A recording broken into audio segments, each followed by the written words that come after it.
Vishnupad Param Namacharya Srila Haridas Thakur ki jai.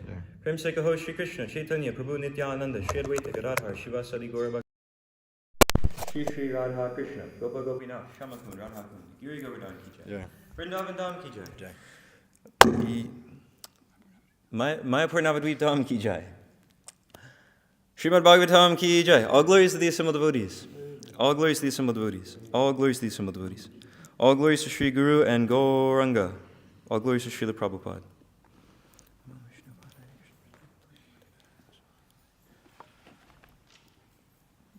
Om Namo Bhagavate Vasudevaya. Om Namo Bhagavate Vasudevaya. Om Namo Bhagavate Vasudevaya. Srimad Bhagavatam, Canto 3, Chapter 4, Text 19. Iti avedita hardaya mahyam saha Bhagavan paraha adidesha Aravinda Akshaha Atmanaha Paramam Stitim Ityavidita Hardaya Mayam Sa Bhagavan Padaha Adideshara Vindaksha Atmana Paramam Stitim Ityavidita Hardaya Mahyam Sa Bhagavan Padaha Adideshara Vindaksha Atmana Paramam Stitim Ityavidita Hardaya Mahyam Sa Bhagavan Padaha Adideshara Vindaksha Atmana Paramam Stitim Ityavidita Hardaya Mahyam Sa Bhagavan Paraha Adideshara Vindaksha Atmana Paramam Stitim Ityavidita Hardaya Mahyam Sa Bhagavan Paraha Adideshara Vindaksha Atmana Paramam Stitim Dita Hardaya Mahyam Sa Bhagavan Padaha Adideshara Vindaksha Atmana Paramam Stitim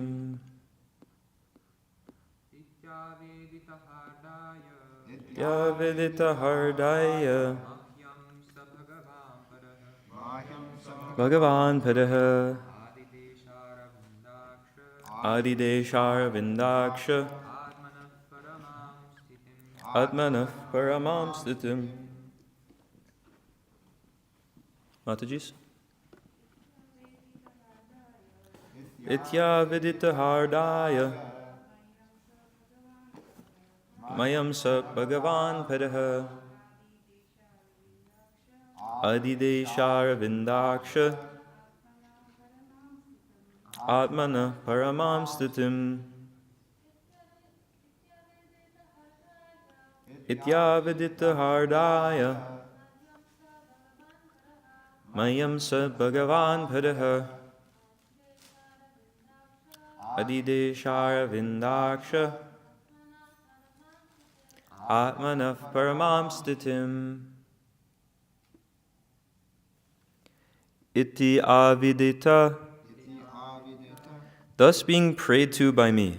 thus being prayed to by me. Hardaya, Hardaya, from the core of my heart. from the core of my heart. Mahyam, Mahyam, unto me. unto me. Saha, Saha, he. he. Bhagavan, Bhagavan, the personality of Godhead. personality of Godhead. Paraha, Paraha, supreme. supreme. Adidesha, Adidesha, instructed. instructed. Aravinda Akshaha, Aravinda Akshaha, the lotus-eyed. the lotus-eyed. Atmanaha, Atmanaha, of himself. of himself. Paramam, Paramam, transcendental. transcendental. Sitim, Sitim, situation. situation. Translation and purport by His Divine Grace, Srila A.C. Bhaktivedanta Swami Prabhupada.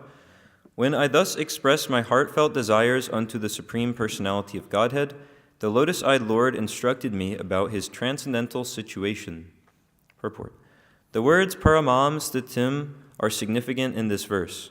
The Lord's transcendental situation was not even spoken of to Brahma when the 4 verses of Srimad Bhagavatam 2:9:33-36 were explained. This transcendental situation comprises his dealings with devotees engaged in transcendental loving service, as exhibited at Dwarka and Vrindavan. When the Lord explained his specific transcendental situation, it was meant for Uddhava only, and therefore Uddhava particularly said, Mahyam, unto me. Although the great sage Maitreya was also sitting there, such a transcendental situation is hardly understood by those whose devotion is mixed with speculative knowledge or fruitive activities. The Lord's activities and confidential love are very rarely disclosed to the general devotees who are attracted by devotion mixed with knowledge and mysticism. Such activities are the inconceivable pastimes of the Lord.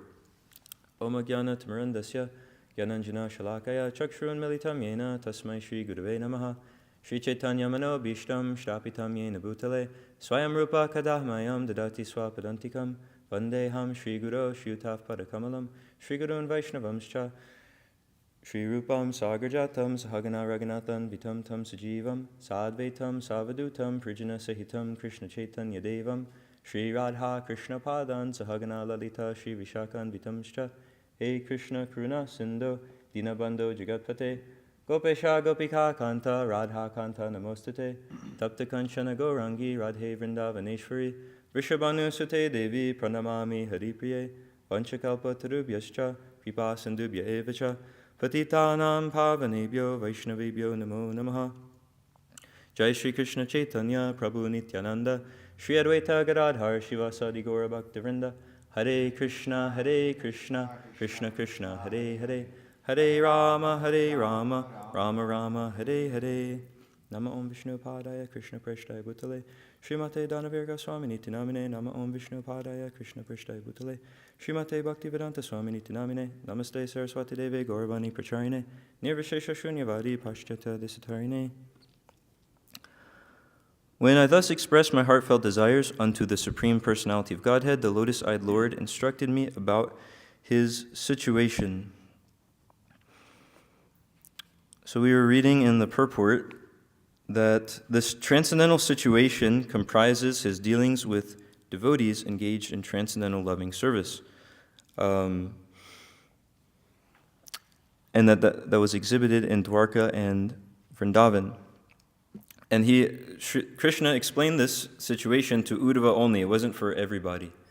So it wasn't that Krishna's confidential pastimes were just disclosed for anyone and everyone, but they were disclosed to his most confidential, or his very dear devotee, his pure devotee. That was another point Srila Prabhupada makes in the purport, is that pure devotional service, it's not mixed with anything. And so since Uddhava's devotional service was pure, it wasn't mixed with any speculation or personal selfish desire, then he could actually be given all knowledge about Krishna. And we also see that with Lord Chaitanya also, with his associates, only with very few did he speak about these confidential pastimes of the Supreme Personality of Godhead. And with the general populace, he discussed the philosophy of Bhagavad Gita or chanted Hare Krishna. He gave them kirtan. So that's an important point, because not everyone is qualified to hear about these very confidential topics of the Supreme Personality of Godhead. I remember I was listening to a lecture from His Holiness Bhakti Vikas Swami like 2 weeks ago. It was a recent one where he was talking about with a king. This was an example to show this point, that with a king,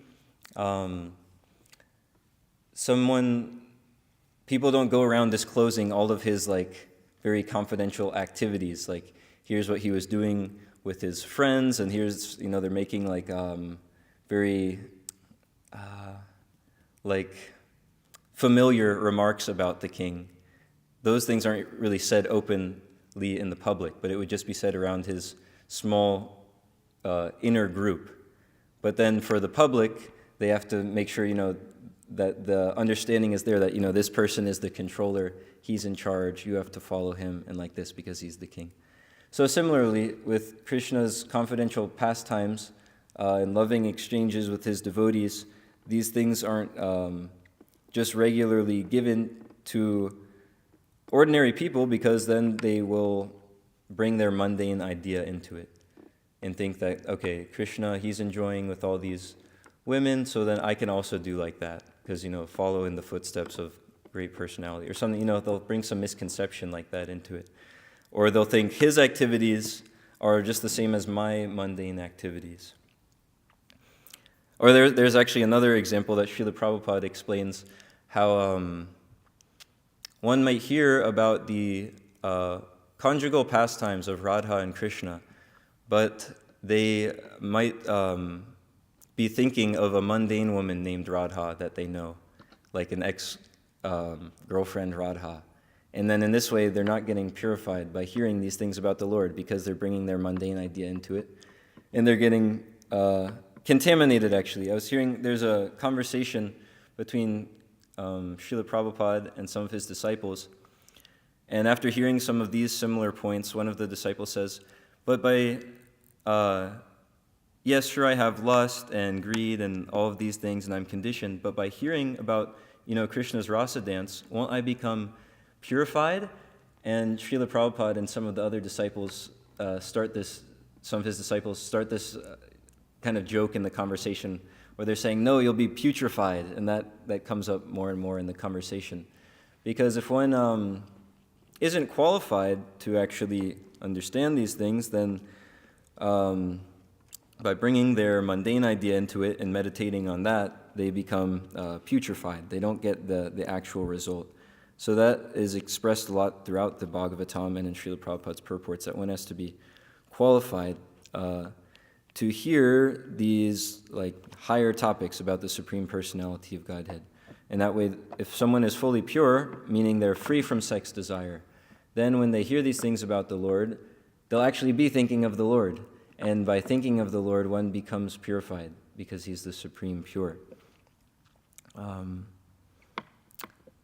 There was a part in Nectar of Devotion where it's explained that what we heard about in the purport, that this lack of speculative knowledge and fruitive activities is the qualification for one to engage in pure devotional service. I think it's in chapter 4 of Nectar of Devotion. I have it here, it's a short quote. In this connection, Srila Rupa Goswami gives evidence from Srimad Bhagavatam, 11th canto, 21st chapter, verse 2, in which Lord Krishna says to Uddhava, the distinction between qualification and disqualification may be made in this way. Persons who are already elevated in discharging devotional service will never again take shelter of the processes of fruitive activity or philosophical speculation.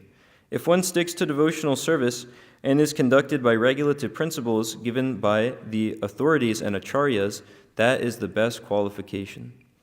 So sticking to devotional service only, without some personal motive.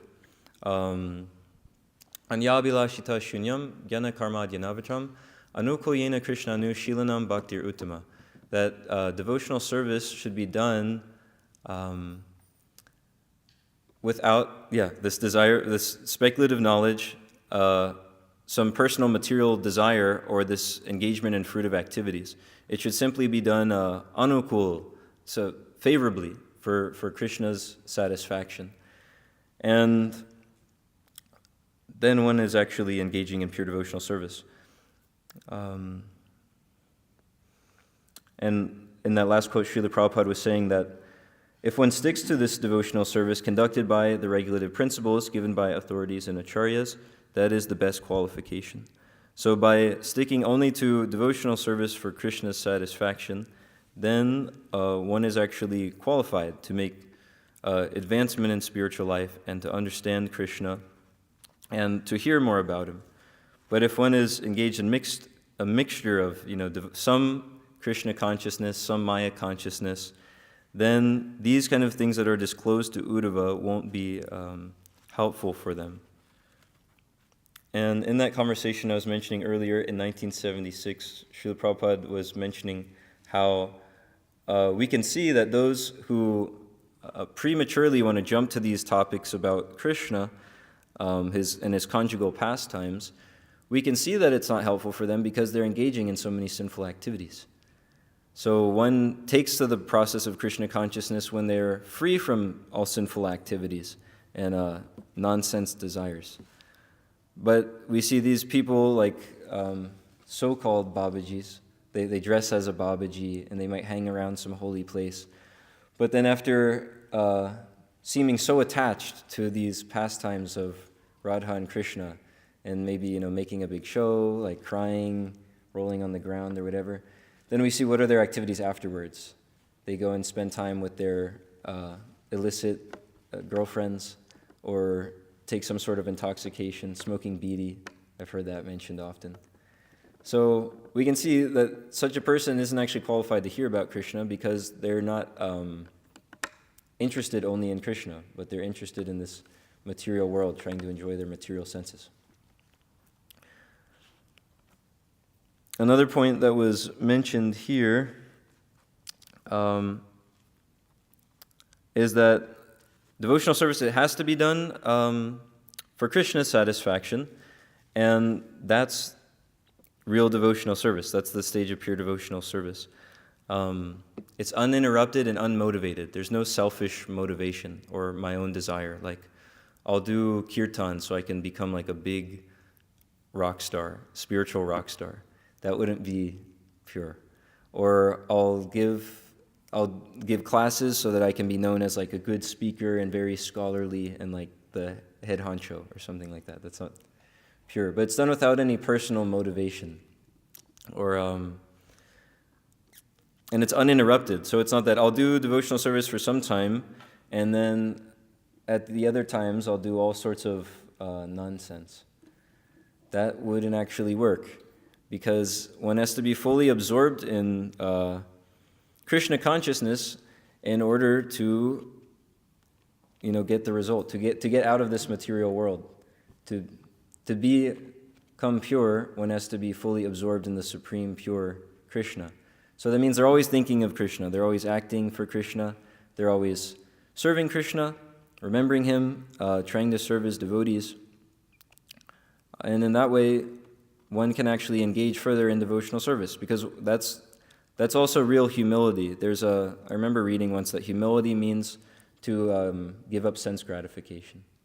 So if someone's thinking that for like 80% of the day I'll do some sort of sense gratification, but then in the morning I'll chant my rounds.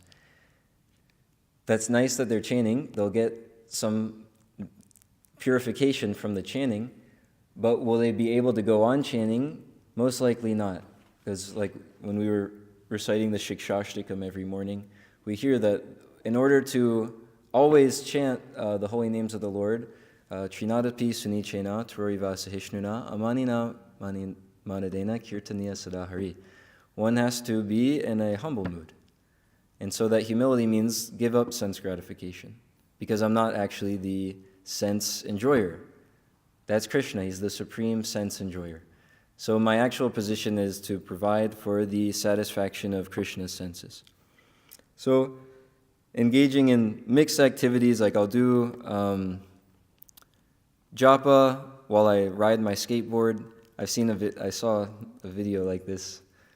I don't know why. I probably shouldn't have seen it in the first place, but somehow or other, there was this video of someone, he's chanting his japa and he's riding his skateboard and he's making some preaching video, but we don't want to make mixed devotees or engaging in the Sankirtan movement to try to engage in pure devotional service and give that to others as well. So to preach pure devotional service. So to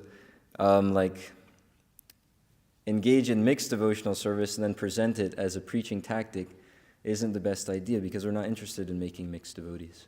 So if you make a lot of preaching videos on your skateboard and you're saying you can chant japa and skateboard too and it's going to be great, that kind of thing wouldn't work out. So there was this one morning walk where Srila Prabhupada, he was speaking, taking the position of a Christian, and he was asking the disciples with him,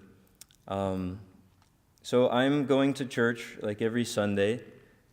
What is my need to, why do I need to do this chanting, bhakti yoga, what you all are giving? What I'm fine. And so the devotees, they were coming up with all of these different arguments to go against him for 10 minutes, and none of them were getting to the point that he was looking for.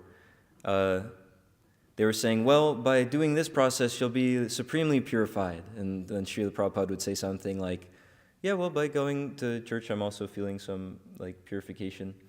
And then they'd give another argument well, actually, by engaging in bhakti yoga, you'll feel your relationship with the Supreme, and that's something you can practically feel. And then Srila Prabhupada would say, yes, I go and I take communion and I feel my relationship with God. It was arguments like this. So then after 10 minutes, one of them says, well, you're saying that you have love of God, but how can you have love of God if you don't follow his instructions? And then Srila Prabhupada said, yes, this is the point.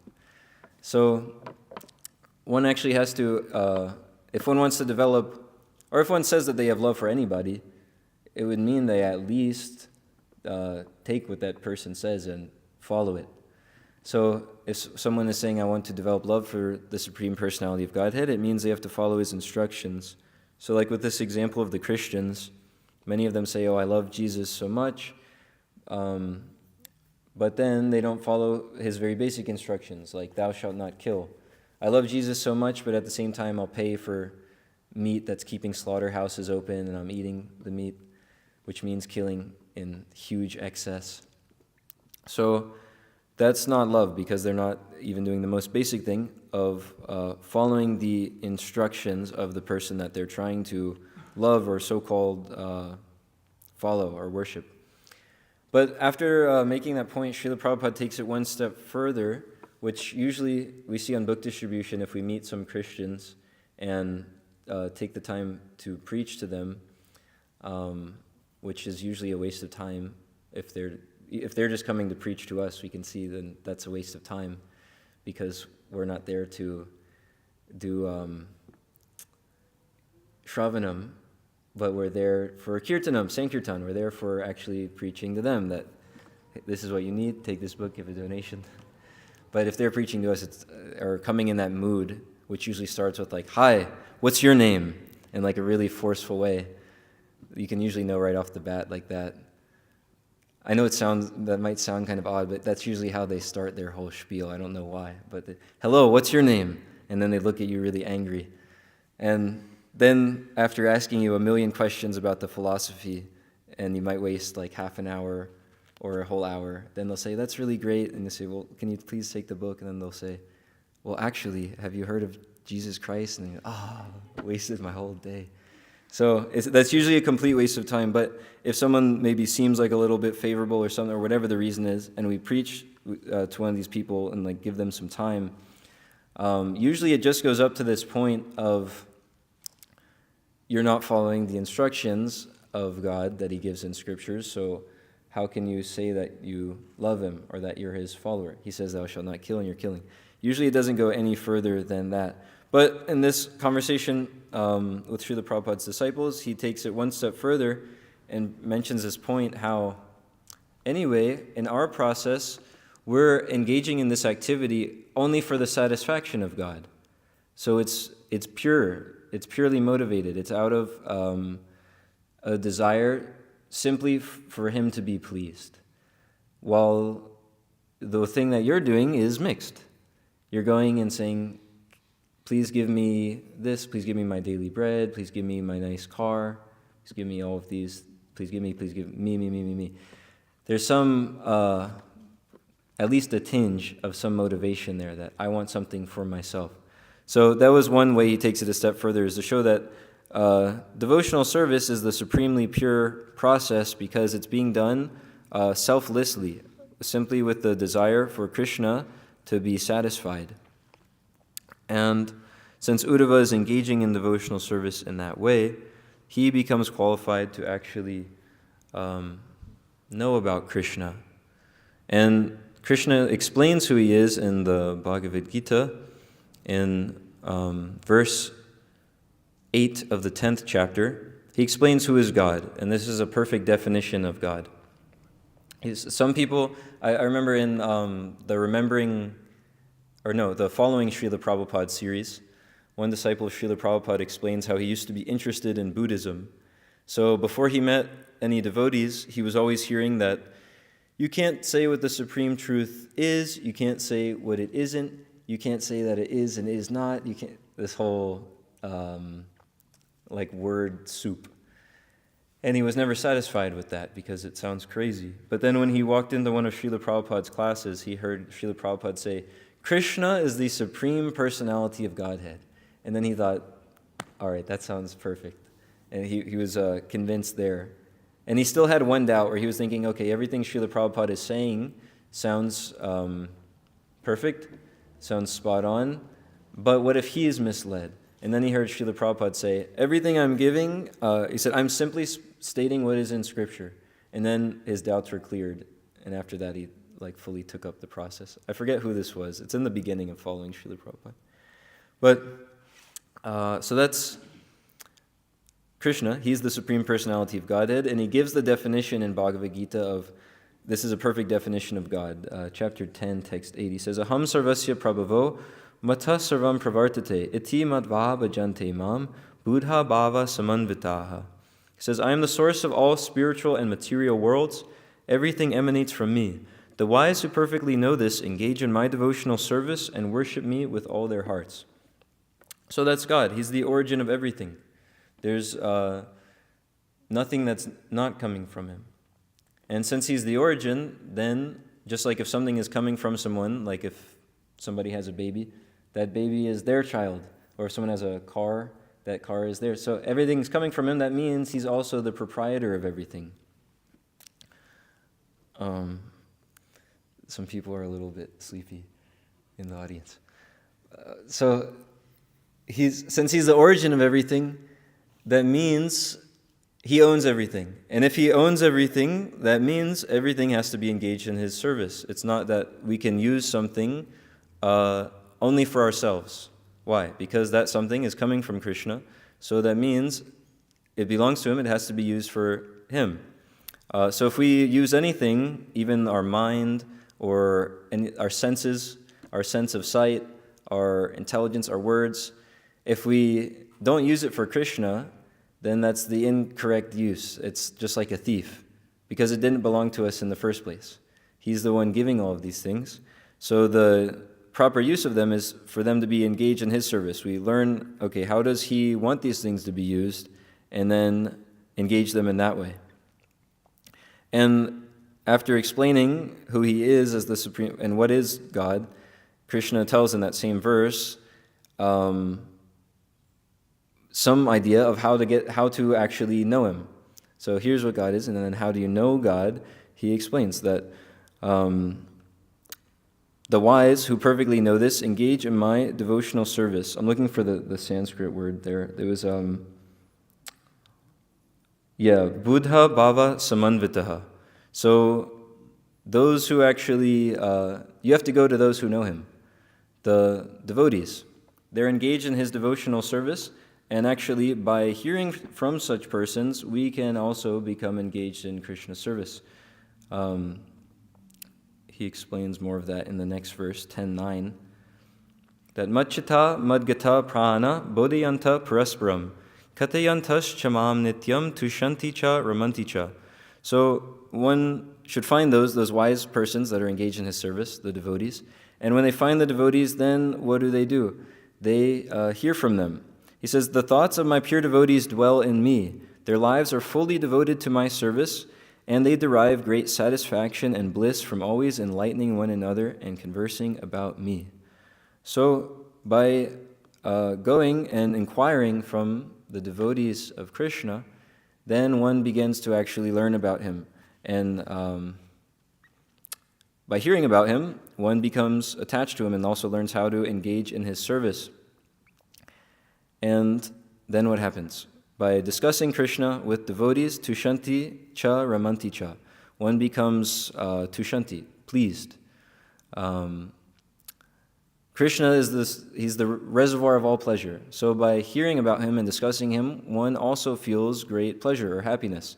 They actually become satisfied for once. The mind is always flickering. It's going here and there to so many different things, never satisfied. We can all remember, we might not want to remember for a long time, but we can remember before we met devotees, we never even felt any like tinge of satisfaction. One day, okay, I'm thinking I'm going to go do this job and then I'll become happy, or I'll go take this course and I'll be happy, or I'll do this, do that. So many different things. Plans always changing, always a different goal, objective on how to be happy. But when one actually hears about Krishna, who's the supreme goal, then one actually becomes satisfied. So that comes from associating with devotees and inquiring from them. And like we hear throughout the scriptures, the majority of, if not all of it, is just conversations of devotees.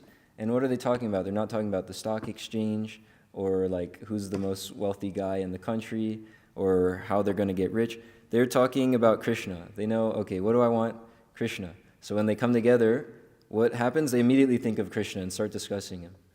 Just like if two people actually want to get like rich or something like this, or they're doing stocks. When two of these stock brokers come together, what happens? They immediately start talking stocks, how to get the big one, how to make a lot of money, all this, because they know, okay, I want this goal, here's how to get it. So like that, the devotees, they only want Krishna, and for Krishna to be pleased. So when they come together, they're immediately speaking, okay, Krishna this, Krishna that, Bhagavatam here, Chaitanya Charitamrita there. They're immediately speaking about Krishna. And this is satisfying because it's the constitutional position of the living entity, to be fully absorbed in Krishna, fully engaged in his service. It's not an artificial thing that one is imposed on one, that, okay, now that you met people that are following this thing from this part of the country, from these books, now you speak about that thing because that's all you're allowed to do or something. No, but every living entity is Jivera Surpahoy Krishnara Nityadas. They're eternally a servant of Krishna. So it's their natural position to always be thinking of Krishna, always be serving Krishna, speaking of Krishna. And so that's why when one engages in those activities, they become satisfied or purified. But we see not all of those activities and all of those topics are there for all persons or even all devotees. Because we are hearing that the Lord's activities and confidential love are rarely disclosed to the general devotees. So who are the general devotees? We usually, even if we're practicing devotional service in the association of devotees, we usually don't even call ourselves devotees. We say, I'm, aspiring devotee, or I'm trying, or like this. Someone's usually not saying, I'm the devotee. So what's a general devotee? Well, Srila Prabhupada says in the rest of the sentence, who are attracted by devotion mixed with knowledge and mysticism. So those who are engaging not in pure devotional service, but it's still mixed. So anyone, when they come to devotional service, the analogy is given, it's like a green mango. So they're taking to the right process, the sweetest process, but right now they're not ripe yet. But by hanging on the tree of the association of devotees, then eventually the mango becomes very nice, yellow, red, orange color, and it tastes like nectar. So by hanging in the association, not just hanging, but by engaging in devotional, but by engaging in devotional service in the association of devotees, then one becomes that ripe mango. They become Krishna conscious. They become a pure devotee. They become purified. And so when one should hear about Krishna from devotees, but they shouldn't just jump to the 10th canto. It's given in a systematic way so that one can become ripened over time. And then they can be qualified to actually hear about the Supreme Personality of Godhead and all of his pastimes and not take it cheaply. They won't think this is just something material. It's just a boy doing some fun things. I was also a boy doing fun things once. So like if I talk about when I was running around with my friends back in the day or Krishna running around, it's like non-different. No, that wouldn't be the proper idea. That's why one has to go through the whole Bhagavatam to understand what is the Supreme Personality of Godhead, what is our position, how are his different energies functioning, all of these topics, and then they can actually understand the greatness of Krishna, and that he's the Supreme Controller, all of these things. And ultimately, they can become, the point is that they can become purified. They'll give up their materialistic ideas by engaging in devotional service and hearing about Krishna, and then they can engage in pure devotional service and hear about these topics of Krishna. In this conversation where the devotees were talking about hearing like the Rasa-lila and all of these things, Srila Prabhupada was saying, your attraction to the Rasa-lila and these conjugal pastimes of Krishna is only because you have sex desire. And he said it kind of like that. He broke it up into parts, so it really kind of hit home. So we can understand that if one is not free from sex desire and this material mindset or seeing, material desires, then they might even be attracted to these pastimes of the Supreme Personality of Godhead, but for the wrong reason. It just in a materialistic way. They think, okay, this is what I'm familiar with in the material world and what I like to hear about, so I'll hear about these conjugal descriptions of the Supreme Lord and his devotees. And then what happens, they don't become purified, they become putrefied. So it's a gradual hearing process that works one up from this stage of general devotee that was spoken of here to pure devotee. And that's ultimately what the Bhagavad Gita is spoken for to Arjuna. By Krishna's desire, Arjuna was temporarily put into this stage of being mixed. He's always a devotee of Krishna, but when he sees his family members on the battlefield, he temporarily gets bewildered with material affection and attachment. And then he's thinking, I have my ideas, and then there's also Krishna's ideas. Krishna, you're saying do this and that, but how about these reasons that I have for doing what I wanted to do, what I think is best? And he gives all those reasons in the beginning of the Bhagavad Gita. But then Krishna speaks the whole Bhagavad Gita to show Arjuna that actually he's the Supreme Personality of Godhead, and Arjuna, because I purely love you, you should also, it would just be normal or gentlemanly, it would just make sense to also purely love me. Because Krishna, he fully loves his devotees. He agrees to become controlled even by his devotees. Everything he's doing, he wants to satisfy the devotee, and the devotee wants to satisfy Krishna. There's a statement in the beginning of Nectar of Devotion that explains how there's one thing that's even stronger than Krishna, even though he has all strength, and that's pure devotional service. Because that Krishna agrees to be controlled by the love of his pure devotees. So, like this, the Bhagavad Gita is spoken to bring Arjuna, who's temporarily in that stage of this mixed outlook, to the stage of pure devotional service, where he says to Krishna in the end, okay, I've heard from you, now I'm ready to just want to serve you. I want to do whatever you say. I'm going to do that. So by reading Bhagavad Gita, by reading Bhagavatam, we can also come from that stage of the unripe mango to the ripened mango, or from engaging in devotional service and being bewildered with material, affection, material attachment, which for us isn't like a pastime of the Lord that's temporarily there like it was for Arjuna, but it's just the situation that we're in. So we can come from that stage to what Arjuna says in the end, that I've heard from you, and now I'm ready to act according to what you have said. Which means acting only according to what Krishna says, not speculating that, okay, Krishna says this, but maybe, that was for that time. That was for the beginning of Kali Yuga, end of Dwapara Yuga, but now, time, place, and circumstance, things are a little different. So we shouldn't, just meditate on Krishna. We should also meditate on other things. No, but one actually they act just according to Krishna's instructions, which is essential. And I'll just read one verse on that from the Bhagavad Gita. Yashastra vidhim utsraja vartate kamakarataha nasasidhim avapnoti nasukam na param gatim.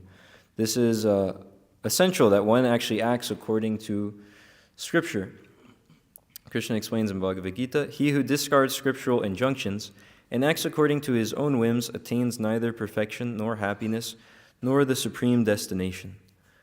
So, pure devotional service to Krishna doesn't mean that it's spontaneous and now it's against, someone can do whatever they want and there's no need to follow the Scripture. But the Scripture is Krishna's words, which are giving the devotee instructions on how to please him. So pure devotional service, it's also anukul, it's favorable to Krishna. Anukul yena krishnanu shilanam bhaktir uttama. So the devotee, a devotee engages in devotional service according to what Krishna tells them to do in the Scripture. And then that's favorable for Krishna consciousness. So there's one more thing that I read in the Nectar of Devotion that is helpful to hear because it gives faith that one doesn't need to mix devotional service with anything else. One might think, okay, I want to engage in devotional service, but what about all these other things? I may have certain other duties I have to take care of, certain so-called responsibilities. They might speculate all these different ideas. But in the Nectar of Devotion, Srila Prabhupada gives a really nice translation of the most important verse in Bhagavad Gita, Sarva Dharman Prityaja, Mamekam Sharanam Vraja, Aham Tvam Sarva Papebhyo Moksheshyami Ma Suchaha. Just abandon all varieties of religion, surrender unto me, do not fear, more or less. So, but Srila Prabhupada gives a really nice, more in-depth translation of that verse here in the beginning of the Nectar of Devotion, where he explains, in Bhagavad Gita also, the Lord says, give up all your occupations and just become surrendered unto me. I give you assurance that I shall give you protection from all sinful reactions. One may think that because he is surrendering unto the Supreme Personality of Godhead, he will not be able to perform all of his other obligations. But the Lord says repeatedly, don't hesitate. Don't consider that because you are giving up all other engagements, there will be some flaw in your life. Don't think like that. I will give you all protection. That is the assurance of Lord Krishna in Bhagavad Gita. So Krishna is Bhaktavatsala. He is the protector of his devotees, and he purely loves his devotees. So his pure devotees purely love him and only act for his satisfaction without anything else. So because Uddhava is in that stage of acting only for Krishna's satisfaction without anything else, then he's qualified to hear these confidential topics of the Lord that are given in the 10th canto of the Bhagavatam and in other scriptures. And so we can go on hearing the Bhagavatam systematically and in the same way become purified and then be eligible to be fully engaged in pure devotional service and go back home, back to Godhead. So those are some points. Were there any comments or questions or chastisements? Corrections?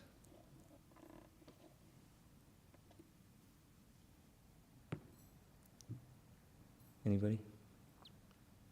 Yes, Bhakta David? Or? Vamsi Prabhu?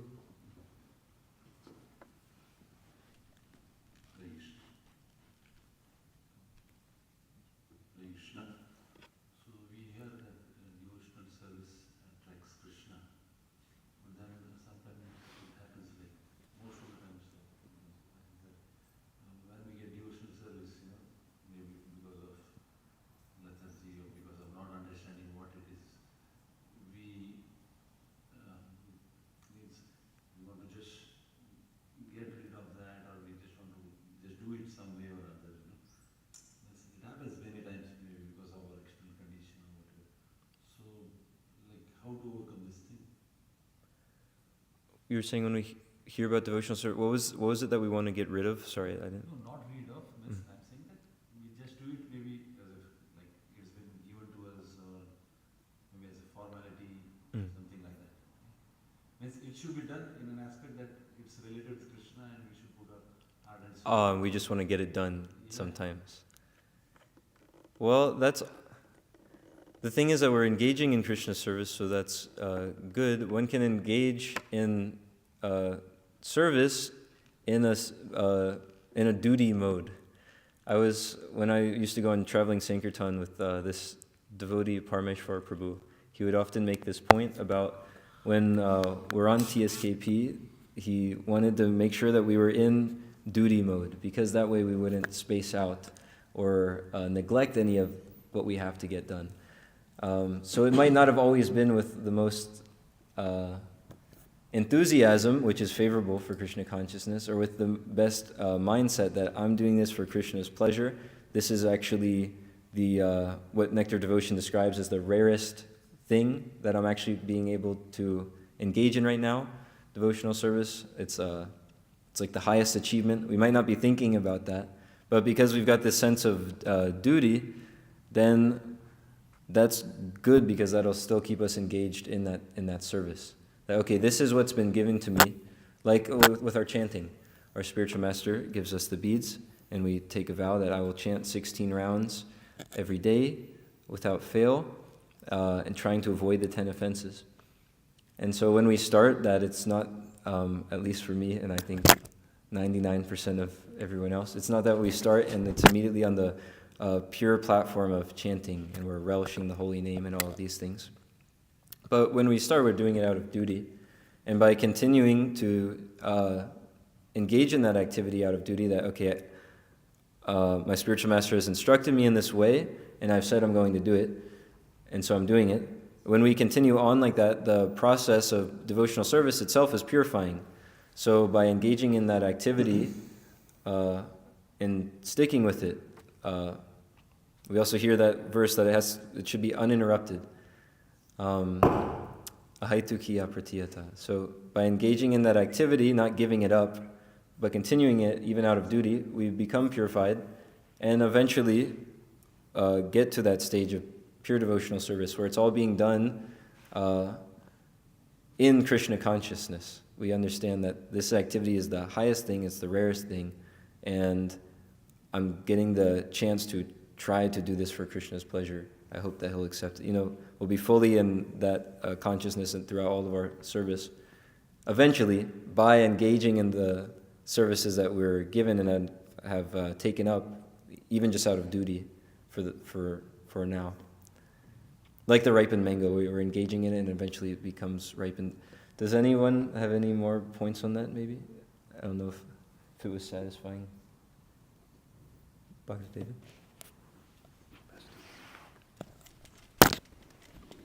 Just regarding this point, just came to my mind that there is this understanding that we just have to keep doing it, and then we will achieve the right result. And it just came to my mind that it's very important detail what you said about our vow to the spiritual master to chant 16 rounds and try to avoid the 10 offenses. Like I was thinking, there is this verse, Bahujanma Kariyadeshavana Kirtana, that one can chant for millions of lifetimes and basically not achieve the supreme goal of chanting. So it's very important in my understanding to not just engage mechanically without carelessly. Maybe even as a sense of duty, but it's also our duty to try to avoid offenses. First offense is to chant with inattention. Otherwise, my understanding is that if you just keep it doing, but you don't have this endeavor to not get drifted away into thinking about so many things while chanting, then it will not lead to success, and it will be very, very long process. Yeah, that's also a good point, is that by doing it attentively is another thing that makes another qualification for our doing that service, is that, okay, even if, I would just want to get it done or something, still, this is Krishna's service, so I do it attentively. And then if we go on attentively doing the service, we become purified. One just small practical point on that I heard this devotee, Keshavananda Prabhu, explaining, that I found very helpful. He was saying when you're doing one service, not to, that you just do that service. That might seem obvious, but sometimes like if somebody has some rounds left or something, they're trying to fit them in the middle of like some other sort of service or something like that, or they're thinking about it the whole time and then they can't be attentive to that service that they're doing. But he was saying when you're doing a particular service, like when I'm chanting, he said then just chant. It's not that I'm chanting and then I'm also like taking notes for the class that I'm going to give later, or I'm chanting and then while I'm chanting I'm thinking like how I'm going to pick up the boga, so like Hare Krishna, and I'm going to go to aisle 12, I'm going to get that, and I'm going to go here. And saying no, when you're chanting, you just chant. And he said, and then similarly, when you're doing a particular service, then you just do that service, and then that way you can at least do it attentively, which is important, because we hear spiritual life is like a razor's edge. So we want to be attentive. If we're shaving, and there's one small moment of inattention, then immediately there's blood. So similarly, we've got the opportunity to do the highest thing. So there's a big, you could say, reward in the form of the chance to engage in devotional service, and then there's a big risk too. Spiritual life is described like a razor's edge, so we want to be attentive. Any other comments, questions? I have questions, but if you want. So there was one point about selfishness and about prayer, that we sometimes tend to pray for ourselves. You mentioned more like material examples, like praying for wealth and health and all that. But I was just thinking, is that also a category of like a mixed devotion when someone is just praying for, I don't know,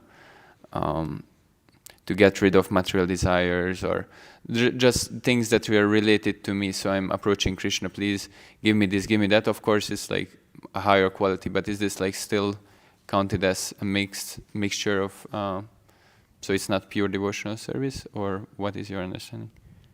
Well, one thing is that it's definitely favorable because we don't have any other choice, at least because we need actually Krishna's mercy to be engaged in whatever service it is that we're trying to do. So by praying to Krishna to be able to do that service, whether it's distributing books or worshiping the deity or cooking for Krishna or any service, by praying for His mercy and praying for help. I mean, we more or less we need that because we're completely dependent on Him to do even anything, what to speak of being engaged in His service.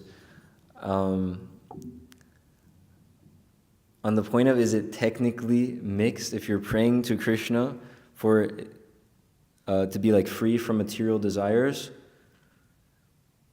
Does anyone have? I don't have a confident answer on that. I would think no, because you're praying to be engaged in Krishna's service. You want to engage in pure devotional service. So you're saying you want to get rid of material desires. So that's okay. I'm getting an affirmative nod. That's not mixed devotional service, because you're praying to be engaged in pure devotional service. So like that, the devotee is completely dependent on the mercy of the Lord. So they're not praying to Him like, please, like, give me the Lamborghini to do Sankirtan in or something like this, but they're praying like, Krishna, please engage me in your service. Please, I'm struggling with these material desires. So please, that's what part of the translation for the prayer to Nrsimhadev is praying that you're everywhere, you're also in the heart, and please, tear apart my material desires. Just like you killed Hiranyakashipu, tear apart my material desire, just destroy them, so that I can be engaged purely in your devotional service. So that's favorable. And we see actually that's also the most, that's what is the best thing to do when we're engaging in devotional service. For instance, when we're on Sankirtan, if we're distributing books, I've heard many devotees explain that the best way they distribute books is if the whole time they're more or less praying, at least in their head or chanting or even out loud. It might sound weird if you're doing that like right in front of the person you're giving the book to, but they're praying the whole time for Krishna's mercy. Like I remember Parmeshwar Prabhu, he told me once on book distribution, because I had just given a book to somebody and I had to it's like one of the first couple of months I was traveling with him, and I gave a book to someone who had all these doubts, and I had to kind of go through the doubts and try to smash them, and I guess I did by Krishna's mercy, and it worked out. And then afterwards I was feeling kind of puffed up, yeah, I told him, I'm the big guy on campus. And I called Parmeshwar Prabhu because I was getting really mental about how puffed up I was. And I asked him, how can you not become proud on book distribution when you're you're taking a position above others and telling them hey, you're actually not, I'm okay because I have this, you're not okay, here you need this. So he told me that when he's out on book distribution, he said, I can always be praying this. He was saying that, Krishna, I'm the lowest of the low forevermore. Everyone is perfect except for me. Please help me. So it was really simple, but it got the point across. I just wanted to mention that because that was one prayer I heard from a devotee on Sankirtan, and we hear many from senior devotees who are always engaging in book distribution of different things they might be praying or different verses they might be reciting in order to actually do that service. Any other comments? I don't want questions? to forget. Okay. Hare Krishna. You were talking about this mixed devotional service and people preaching this idea of mixed devotional service, that it's okay to engage in these sort of external activities and also try to practice devotional service.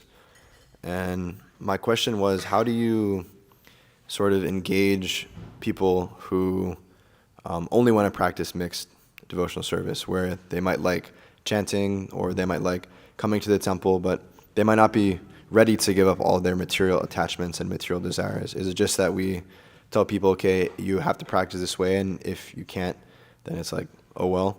Or do we somehow, how do we engage that person, and what's the sort of preaching that we would do to someone like that?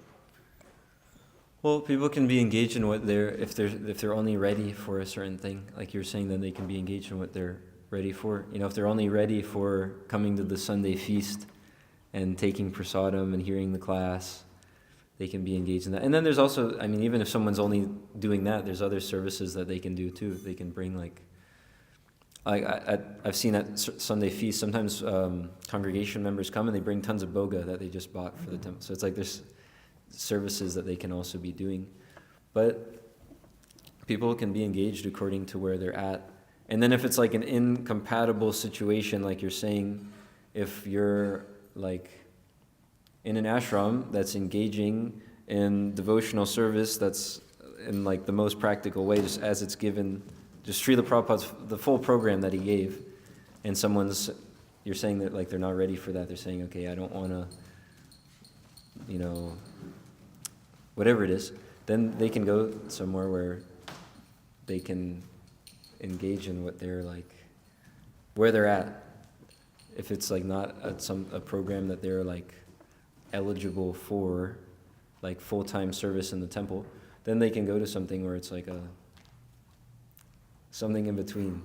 You know, like for example, when there was a class here during the last big festival, and I remember Adi Karta Prabhu was talking about how some people aren't ready to, like, you know, fully surrender, you know, morning program, evening program, book distribution, you know, just the whole program in the temple. They're not ready to like live in a temple and do all of that. And he was asking His Holiness Bhakti Vikas Swami, shouldn't we preach to them something like where they're at, or engage them somewhere like where they're at? And His Holiness Bhakti Vikas Swami was saying, you can do that. That he, Adikarta Prabhu, could engage those people that he was saying should be engaged in a certain type of way, in that way, and then His Holiness Bhakti Vikas Swami was saying, and I'll preach to them in this way and engage them in this way. So if somebody can go somewhere where they're like more able to actually perform where they're at. Ideally, yeah, it'd be great if just anybody we meet, just tell them, okay, get in the temple, shave up, like do the whole program, get out on books, let's go. But if they're not ready for like the whole temple lifestyle, then they can go somewhere that's not the whole temple lifestyle, right? So is it that there's like a need for these sort of like in-between preaching programs? Like, is that like the understanding? Is there a need for them? Well, that's a good question. I don't fully know. The example I was just thinking of was that one with where Maharaj was saying that, okay, you can preach to them like that. So that made me think that, okay, there is some room for that, where some devotees can preach to those who want to engage in devotional service only up to a certain point. They can preach to them, you know, up to a certain point where they're at. But somewhere where the whole thing is being given, then that's what's going to be given. The whole program, everything that Srila Prabhupada says and instructs, it's not going to be that. Somewhere where that's being given, it won't be brought down to accommodate those who don't want the full package. But for those who don't want the full thing, from that conversation, I was thinking that there's some room for some people to engage those who don't want the, you know, or who aren't ready for the whole thing based on where they're at. Yeah, I guess it's like in the case of what we call like bridge preaching, it's that the point is that you're making a bridge to reach a certain group of people, but then you're gradually supposed to bring them back.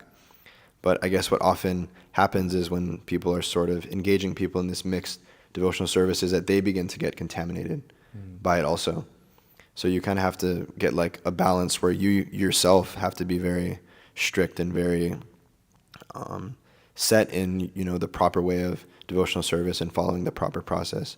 And you can maybe be able to engage these people in whatever level that they're at, but you kind of can't let yourself get contaminated by it, maybe. Because then, otherwise, then you just become practicing mixed devotional service, and then it doesn't help anybody. Yeah, better just to give people the full thing. And if someone's not ready for that, then they can do what they can, but then they should understand that it's risky. Like, okay, I'll be somewhat Krishna conscious, and there's some room for Maya. It's not gonna just stay like that. That there's, okay, I'm somewhat Krishna I'm this 70% Krishna consciousness, and there's 30% room for Maya. It's not gonna stay like that because we're in the domain of Maya in this material world. So there's always pushing of the material energy that here's a new attachment, here's a new attraction that get entangled with here. So better that if you can just give somebody the whole package of Krishna consciousness and engage them in that way, that's best for them also. Just regarding that that exchange between Adikarta Prabhu and Bhakti Vikas Maharaj, perhaps I'm wrong about this. I at least my understanding of what Maharaj was saying was, my understanding was that Maharaj was actually expressing disapproval at what Adikarta Prabhu was saying. It seemed to me like he was saying, you do that and I'll do this, and basically we'll see who's, you know, who's getting the results. Now, that's not to say that Adi Karta Prabhu is not getting results. I don't know much about his preaching or anything like that, but at least that's how I understood it. Now, in relation to like engaging, well, you kind of answered this already, but I was thinking in relation to like the need for these different, bridge preaching centers or, halfway kind of things. I think even in centers where there is strict, means like straightforward preaching, it's not that the preachers preach like that to absolutely everybody. I mean, within like each center, there is still degrees of. I mean, there's always going to be degrees of surrender, degrees of like acceptance amongst those who are coming. So like even here, you see at the Sunday feast, like some people are with it. Some people come and they're wearing tilak and they're wearing, whatever. Some people come in, it's their first time. But even here, although the reputation of this project is that we, preach straightforwardly, and not just the reputation. That's what happens. Is that is a project under Bhakti Vikas Maharaj which emphasizes, a more straightforward approach. Still, even to it's not like straightforward doesn't mean that when you speak to somebody, who's like first time coming to the temple, you say Hari Bol Prabhu, like, Jai Prabhupada, like, and you talk about, Krishna and the gopis in the spiritual world and the, the cowherd boys and Krishna, it's still, there's still some nuance in the presentation. So to me, it seems like even if you have a project where you're preaching straightforwardly or even within straightforward preaching, there's not like a sacrifice of the principle of engaging people where they're at. For instance, like some people come to the Sunday feast and for instance, they want to help clean. Some people don't. Some people just want to take prasadam and hear the class and then go. So it seems to me like it's kind of like a false dilemma that do you preach straightforwardly, or like do you need like other projects to like engage people who aren't willing to fully surrender? It doesn't seem to me like it's an actual like dilemma, because even in projects where you preach straightforwardly, it's not like we're saying not to engage people where they're at. But it's does that make sense? As far as like with preaching and how to preach to different types of people about how to give devotional service to different types of people, the main point that stands out is that there is a qualification of what pure devotional service is, and like we were hearing in the purport. So that's not mixed with any personal motivation, fruit of activity, or speculation, and it's also uninterrupted. So there is a standard and a definition of what pure devotional service is. So that's what should be given. And then if someone is not able to do that, or not able to engage in devotional service according to the standard, they should at least know, okay, I'm not at that standard, and I can work up to it. Not that they become envious of the principles of pure devotional service or change it and try to like preach some different thing. Were there any other comments or questions? Do the Matajis have any questions, comments? Just one question. Was it?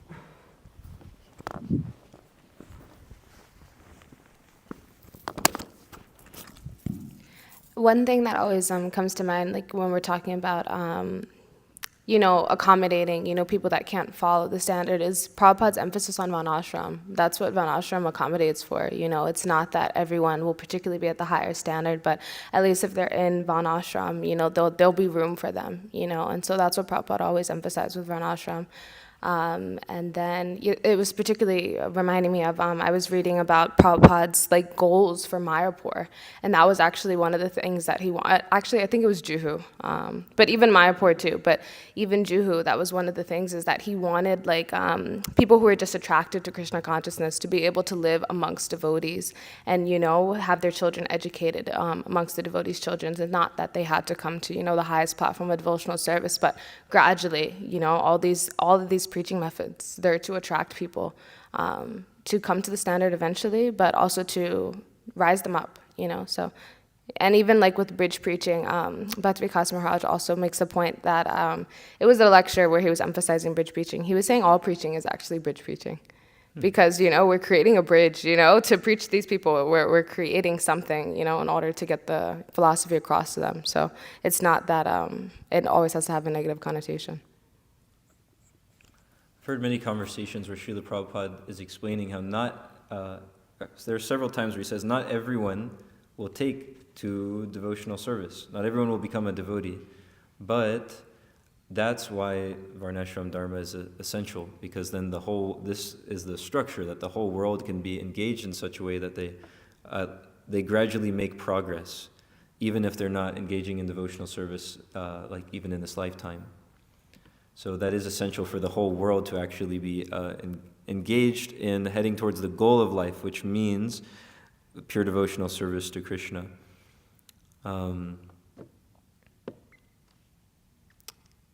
That's there. Is there any other comment or question?